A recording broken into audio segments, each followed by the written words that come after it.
আজকে বলেছিলেন পূর্ণিমা আর অমাবস্যার ব্যাপারে বুঝাবেন। হ্যাঁ, আমাদের পৃথিবী সূর্যের চারিদিকে ঘুরতে থাকে, আর চাঁদ পৃথিবীর চারপাশে।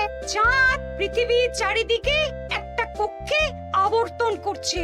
যখন চাঁদ এরকম আবর্তন করতে করতে পৃথিবী সূর্যের যে পাশে অবস্থিত ঠিক তার উল্টো পাশে চাঁদ অবস্থান করে, তখন কি হয়? তখন পৃথিবী থেকে দৃশ্যমান চাঁদ এই সময় সূর্য দ্বারা পূর্ণ গোলাকার চাকতির মতো দেখায়। হ্যাঁ, সেই অবস্থাকেই বলা হয় পূর্ণিমা।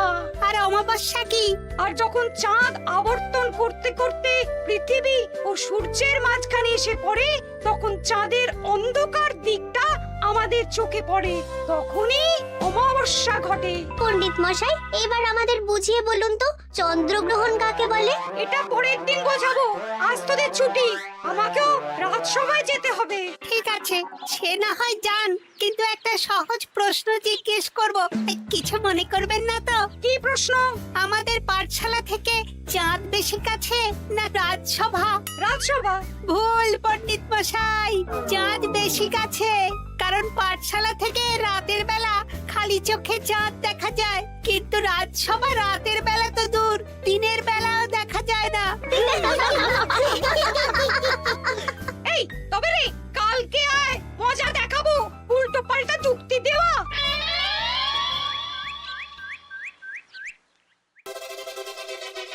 মহারাজ, আপনার হাতে এত বড় ফর্দ, রাজবাড়িতে কি সামনে কোনো উৎসব অনুষ্ঠান আছে নাকি? খাওয়া দাওয়ার ব্যাপার আছে? না, গোপালের শুধু খাই খাই, এত বড় জীব যে কোণের মাথা থেকে দেখা যায়। আর আপনার কুকীর্তির কথা তো দেশের শেষ প্রান্ত থেকে শোনা যায়। চোখ, রাজসভাটাকে একেবারে চিংড়ির হাট বানিয়েছে। হাট না মহারাজ, খেলার মাঠ বানিয়ে দিয়েছে। তোমাকে বেশি কথা বলতে বলিনি। মহারাজ, আপনি ওই ফর্দের ব্যাপারে বলুন না। হ্যাঁ, সেই ভালো। শোনো, আমাদের রাজ্যের বেশ কয়েকটা জায়গার অবস্থা খুব খারাপ, তাই সেসব জায়গায় উন্নয়ন করা দরকার। আপনি আমাকে দায়িত্ব দিন। বেশ, শোনো তাহলে, আমাদের রাজ্যে যে পাঠশালা আছে সেটার অবস্থা বড়ই খারাপ। চাল ফুটো হয়ে গেছে, এখন একটু হাওয়া দিলেই গাছের পাতা পড়ে। কদিন পরেই ঝড় বৃষ্টি হবে, তখন জলও পড়বে। সারানো হবে, আমার চেনা ভালো ঘরামি আছে। উত্তরে যে বড় স্নানের পুকুরটা আছে সেটার জল ময়লা হয়ে গেছে, ওই পুকুর সংস্কার করতে হবে। হয়ে যাবে। আমার কাছে খবর এসেছে দক্ষিণ পশ্চিম গ্রামের রাস্তা খুবই খারাপ, যখন তখন গরুর গাড়ির চাকা ভাঙছে। তাও হয়ে যাবে। আপনি শুধু আমাকে মোহর দেবেন আর আমি সব কাজ সামলে দেব। বেশ,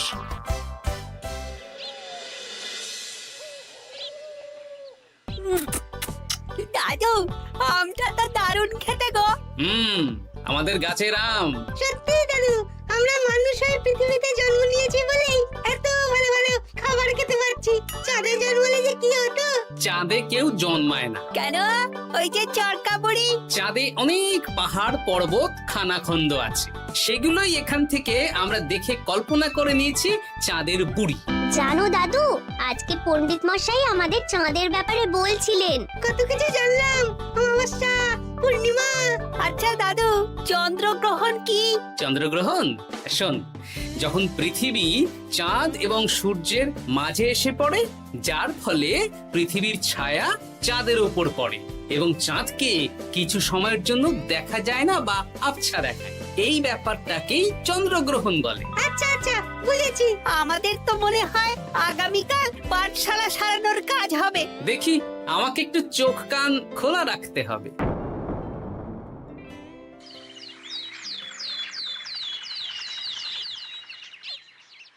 কি মন্ত্রী মশাই, কখন কাজ শুরু করব? আরে দাঁড়াও, এই চলে এলো বলে। আমাকে তো যা করার আজকের মধ্যেই করে দিতে হবে। মহারাজের হুকুম, পাঠশালা একদিনের বেশি বন্ধ রাখা যাবে না। আরে না না, পাঠশালা কালকেই খুলে যাবে। শিশুরাই তো আমাদের ভবিষ্যৎ।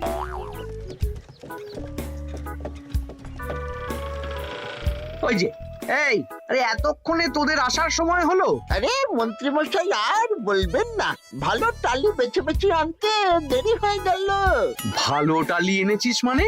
মানে 1 নম্বর টালি। হ্যাঁ, 10-20 বছরেও কিচ্ছু হবে না, শক্ত পোক্ত আর একেবারে মজবুত। দেখি দেখি এবার কাজ শুরু করি। পাঠশালার চালের অনেক কটা টালি ভেঙে ফুটি ফাটা অবস্থা। আরে দাঁড়ো। এই বটা ঘটা, তোদের কোনো জ্ঞানগম্যি নেই নাকি? এই দামি টালিতে কাজ করলে আমাদের ট্যাঁকে কিছু থাকবে? তাহলে এখন কি করব? যা এক্ষুনি যা, সবচেয়ে কমা টালি নিয়ে আয়। আর ঘরামি ভাইয়া, তুমি চিন্তা করো না, তুমিও লাভের ভাগ পাবে, বুঝলে? লাভের গুড় কোন পিঁপড়ে খাবে মন্ত্রী মশাই? ব্যাস হয়ে গেল। তোমাকে আমি পাকামো করতে বলেছি, পাঠশালার এখানে এসেছো কেন? কাজ কেমন হচ্ছে সেটাই তো দেখতে এলাম। সব জায়গায় তো মহারাজার নিজে যাবেন না, তাই আমি ওনার প্রতিনিধি হয়ে চলে এলাম। তোমাকে মহারাজ এই দায়িত্ব দিয়েছেন? না, তা দেননি, তবে দায়িত্বশীল নাগরিক হিসেবে আমার মনে হলো তাই এলাম। হাজার হোক এই পাঠশালায় আমার নাতি নাতনিগুলো পড়ে, নাতিদের কথা তো দাদুকে ভাবতেই হবে। সে তো নিশ্চয়ই। তাহলে তুমি চটপট কাজ শুরু করে দাও। আরে হাঁ করে দাঁড়িয়ে দেখছো কি? কাজ শুরু করো। আমাকে আরো দুটো টালি দিন তো। এই কটা কটা, তোরা ওনার হাতে হাতে সহযোগিতা কর। করছি।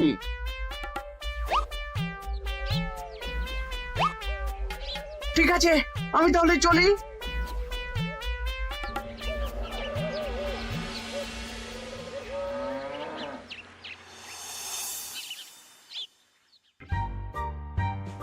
ওগো, আর কতক্ষণ তোমার মাথার উপরে বরফ ধরে থাকবো?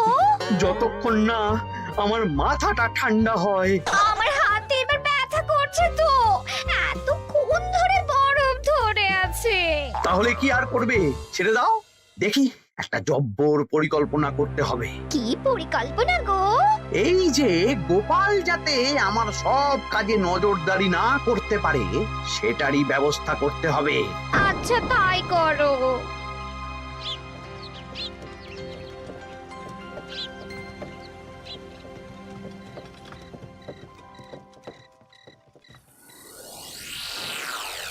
দেখ বটা ঘটা, পাঠশালা থেকে তো আমাদের 5 পয়সাও রোজগার হয়নি। না মন্ত্রীমশাই, গোপাল তো ঠায় দাঁড়িয়েছিল। কারচুপি করার একবারে রাস্তাই নেই। আগামীকাল পুকুর সংস্কারের কাজ হবে। গোপাল যেন ওই পুকুরের আশেপাশে না আসতে পারে, সেটা দেখার দায়িত্ব তোদের। বেশ, তাহলে আমি সকাল সকাল ওই গোপালের বাড়ির আশেপাশে পৌঁছে যাব। গোপাল যখন ওই বাড়ি থেকে বেরোবে অমনি বেটা বিছানায় বসে কাঁদবে। হ্যাঁ, আরে এই তো চাই।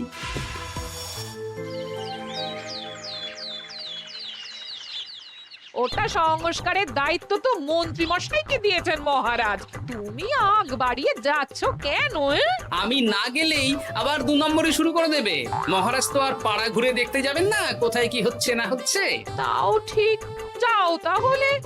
এত গরম, এত রোদ, এই তুমি বরং ছাতাটা নিয়ে যাও। হ্যাঁ, দাও দেখি ছাত্রা দাও।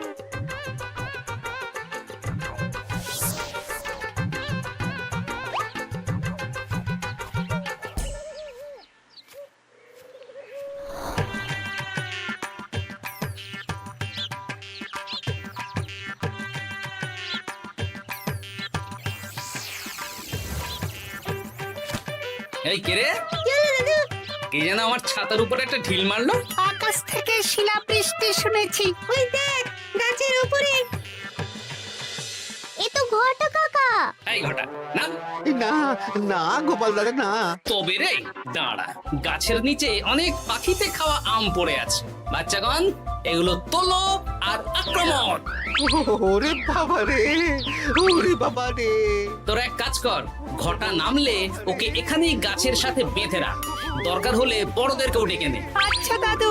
আমি ওদিকে চললাম। আর হ্যাঁ, এই ঘটাকে যদি কেউ বাঁচাতে আসে তাহলে তাকেও। বাবা রে, ওরে বাবা রে।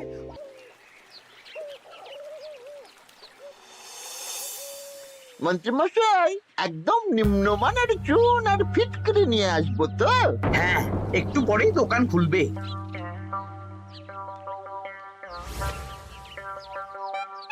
আবার 2 নম্বরই শুরু করে দিয়েছেন। এ কি, গোপাল তুমি এখানে কি করে এলে? ভগবান পাশে থাকলে আপনার মতন ভূতেরা আমার কি ক্ষতি করবে? হ্যাঁ? আমি আবার কি ক্ষতি করলাম? আপনার মদতেই তো হচ্ছিল। তবে যে ক্ষতি করতে চেয়েছিল সে এখন খুব একটা ভালো অবস্থায় নেই। কি হয়েছে ঘটাৎ? দেখেই আয়। আমি বরং দোকান থেকে ভালো মানের ওই চুন আর ফটকিরি নিয়ে আসি, কেমন? ওরে বটা, যা যা দেখে আয়। আমাকে ছেড়ে দিন না, আমি তো কিছু করিনি, শুধু একটা ঢিল ছুঁড়েছি, তাতে তো গোপালের কিছু হয়নি। যদি গোপাল দাদার বড় কোনো ক্ষতি হতো তাহলে কি হতো? এটা কি হচ্ছে? তোমরা ঘটাকে বেঁধে রেখেছো কেন? এই ধরো ধরো ধরো, গোপাল দাদু বলেছে ঘটা কাকাকে যে ছাড়াতে আসবে তাকে বেঁধে রাখতে। আমাকে ছেড়ে দাও। আমি তো কিছু করিনি, আমাকে ছাড়ো, আমাকে ছেড়ে দাও। চুপ! তোরা সবাই এই কর্মকাণ্ডে জড়িয়ে আছিস, কোনো ছাড় পাবি না।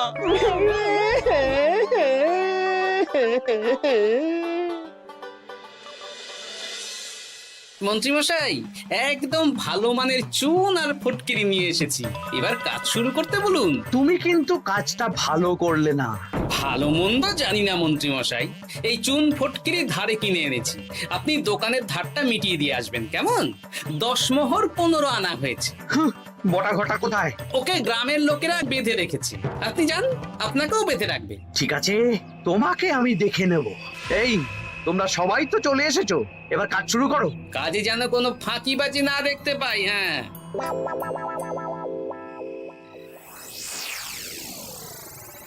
একটা কানা করিও গোপাল লাভ রাখতে দেবে না মনে হচ্ছে। এভাবে তো চলতে পারে না। সারা দিন আমাদের বেঁধে রাখলো জানেন। শুধু নুন চিনির জল ছাড়া আর কিচ্ছু খাবার খেতে দেয়নি। খাবার? হ্যাঁ, এই খাবার দিয়েই গোপালকে সাবার করতে হবে। বলুন কিভাবে?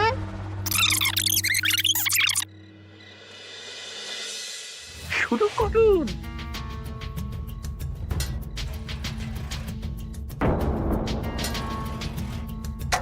রান্নাঘর থেকে কিসের আওয়াজ হলো না? রান্নাঘরে বেড়াল, যাও গিয়ে দেখো। এ কি?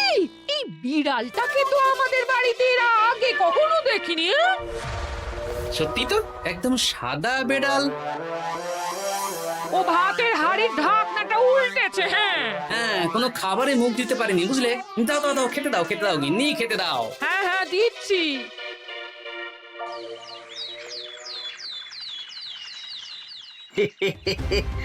আজ আর কোনো বাধা নেই। গোপালকে যা ওষুধ দিয়েছি, বেটা এখন 2 দিন ঘরে বাইরে করবে। আর সেই ফাঁকে দক্ষিণ পশ্চিম গ্রামের রাস্তাটায় কমা জিনিস দিয়ে কাজ করানো হয়ে যাবে। ঠিক বলেছিস, আমার কাজে বাধা দেওয়া।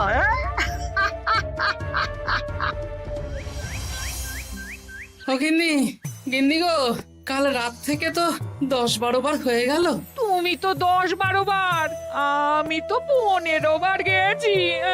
বৈদ্যমশাইকে খবর দিয়েছো? হ্যাঁ, উনি আসছেন একটু পরেই। হ্যাঁ,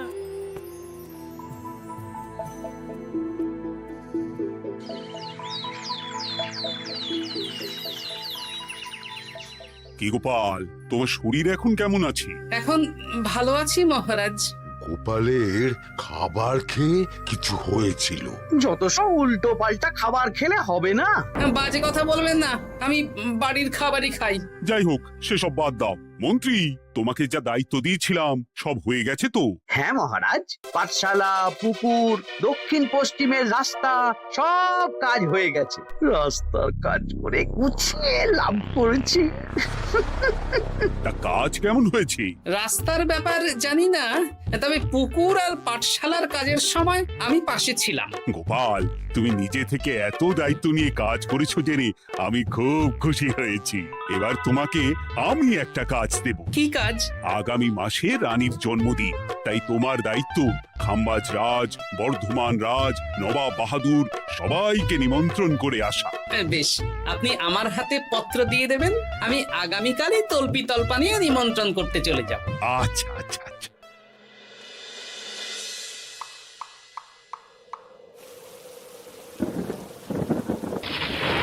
এই তো ঝড় বৃষ্টি শুরু হয়ে গেল, এর মধ্যে তুমি ভিন রাজ্যে রাজ্যে কি করে ঘুরতে যাবে? কেন গরুর গাড়ি করে? রাজবাড়ির খরচা। আমি তো শুধু আরাম করে বসে যাব, ওখানে গিয়ে খাবো, নিমন্ত্রণ করব আর চলে আসব। বৃষ্টি বাদলার দিন, সাবধানে যেও। হ্যাঁ, হ্যাঁ, এ তো কাল বৈশাখী ঝড়, আশা করি কাল সকালে বৃষ্টি হবে না। সকাল সকালে রওনা দেবো, বুঝলে?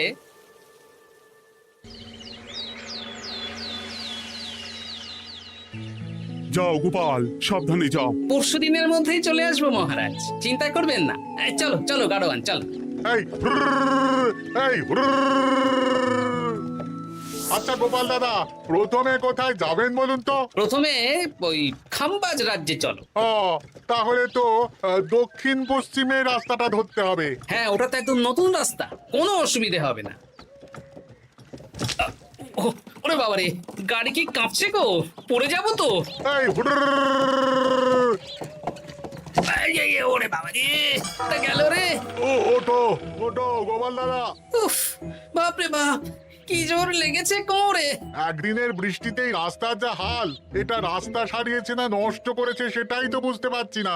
কদিন আগেই নাতি নাতনি গুলোর সাথে চাঁদের গল্প করছিলাম, যে চাঁদে অনেক গর্ত, খানা, খন্দ। উফ, না, আমি রাস্তাটুকু হেঁটে হেঁটেই পার হচ্ছি। যা লেগেছে, আমাকে কদিন খাম্বাজ রাজ্যে বিশ্রাম নিতে হবে। তাই ভালো।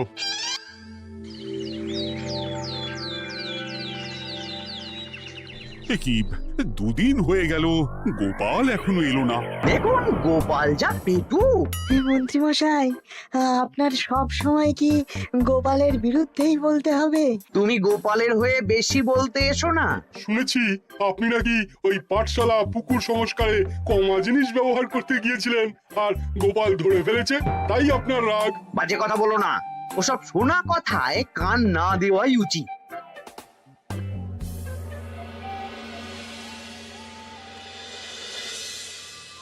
ও দিদা, দাদুর তো আজকেই আসার কথা। আরে এখনো তো এলো না রে, আমার না খুব চিন্তা হচ্ছে। আরেকটা দিন অপেক্ষা করো, যদি দাদু না আসে তাহলে রাজবাড়িতে জানাতে হবে।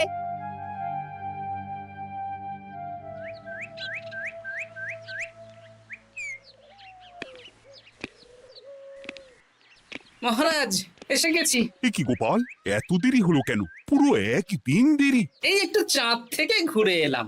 কি যা তা কথা বলছো? সত্যি মহারাজ, আপনি বললে আপনাকেও নিয়ে যেতে পারি। চাঁদে? হ্যাঁ মহারাজ, চাঁদে।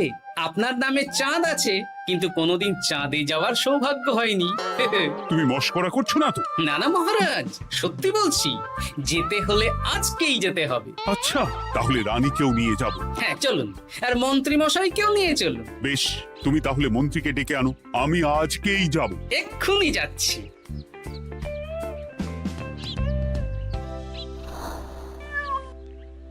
আরে আরে, এটা তো সেই বেড়াল। তাহলে সেদিন রাতে এই বেড়ালকে মন্ত্রী মশাই রান্নাঘরে, তার মানে আমার আর গিন্নির পেট খারাপ, মন্ত্রী মশাইয়ের কীর্তি। আচ্ছা, গিন্নিমা, এটা আপনাদের বেড়াল? হ্যাঁ, কেন? মহারাজ বেড়ালের মালিককে এক্ষুনি ডাকছেন। ওই তো শুনছো, মহারাজ তোমাকে ডাকছেন। আসছি আসছি। চলুন, এক্ষুনি মহারাজ ডাকছেন। কি, গোপাল আমাদের চাঁদে নিয়ে যাবে? হ্যাঁ, আর একটাই শর্ত, যে আমি গাড়ি চালাবো আর আপনাদের চাঁদ অবধি চোখ বন্ধ করে রাখতে হবে। এ কেমন কথা? চাঁদে কিভাবে যাচ্ছি সেটা দেখবো না? না, তাহলে নিয়ে যেতে পারবো না। বেশ বেশ, তোমার কথা মতো চোখ বন্ধ করে যাব, কালো পট্টি বেঁধে নেব। তাহলে চলুন, যাত্রা শুরু হোক। এ কি, গরুর গাড়ি করে যাব? আগে উঠুন না।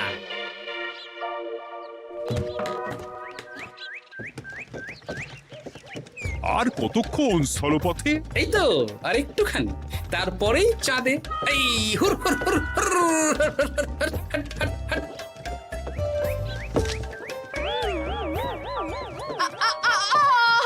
ওরে বাবা গো, মা গো, ওরে বাবারে! ওরে বাবারি, কি লেগেছে রে? ওরে বাবারি! এই দেখুন মহারাজ, রানীমা, চাঁদ। উফ, ফাজলামো করছো? এই ভাঙাচোরা রাস্তায় নিয়ে এসে বলছো চাঁদ? হ্যাঁ মহারাজ, চাঁদেও তো অনেক খানা খন্দ, ভাঙা চোরা চারিদিক। দেখুন, তোমাকে না আমি মেরে ফেলবো এই মস্করা করার জন্য। মারতে হলে মন্ত্রীকে মারুন মহারাজ, কারণ উনি এই রাস্তা কদিন আগে দায়িত্ব নিয়ে সারিয়েছেন। এটা দক্ষিণ পশ্চিমের রাস্তা, একদিনের বৃষ্টিতে এই হাল হয়ে গেছে। মন্ত্রী, তোমাকে আমি ছাড়বো না। মন্ত্রী মশাইয়ের এই কাজটা আমি নিজে দাঁড়িয়ে দেখতে পারিনি, তাই পুরো গোজামিল দিয়েছে। কদিন আগে আমি খাম্বাজ রাজ্যে যাওয়ার সময় উল্টে যাই, তাই ভাবলাম আপনাদেরও চোখ খুলে দিই আর কি। মন্ত্রী মশাইকে এক্ষুনি কারাগারে পাঠানোর ব্যবস্থা করো। ভুল হয়ে গেছে, ক্ষমা করুন মহারাজ। হাসির রাজা, জ্ঞানের রাজা, রসিক রাজা।